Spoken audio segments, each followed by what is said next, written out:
చూస్తున్నాం. భారత్తో తలబడిన తమ దేశం ఆర్థిక సంక్షోభాన్ని ఎదుర్కోబోతుందంటూ మనసులోని మాటలను వెళ్లగక్కారు పాక్ ఉప ప్రధాని ఇషాక్ దార్.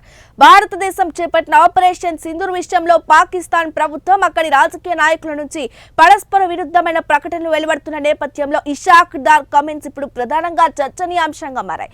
ఒకవైపు తమకేమీ నష్టం జరగలేదని, విజయం తమదేనని పాక్ ప్రధాని వంటి ఉన్నత స్థాయి నేతలు ప్రకటిస్తుండగా, పాకిస్తాన్ ఉప ప్రధాని చేసిన వ్యాఖ్యలు కొత్త చర్చకు దారితీస్తున్నాయి.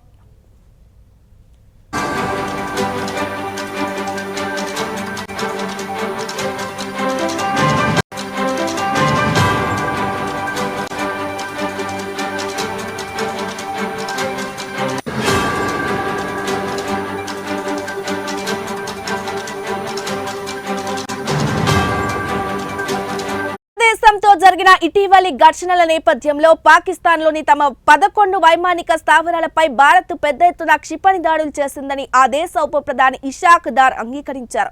ఈ దాడుల్లో పాకిస్తాన్ విమానాలు కూడా దెబ్బతిన్నాయని ఆయన చెప్పారు. అయితే పాకిస్తాన్ కు చెందిన ఒక జెట్ ను భారత్ కూల్చివేసినట్లు స్పష్టమైన ఆధారాలు ఉన్నప్పటికీ తమ జెట్ స్వల్పంగా మాత్రమే దెబ్బతిన్నట్లు ఇషాక్ దార్ పేర్కొన్నారు. భారత పైలట్లెవరూ తమ అదుపులో లేరని కూడా ఆయన స్పష్టం చేశారు.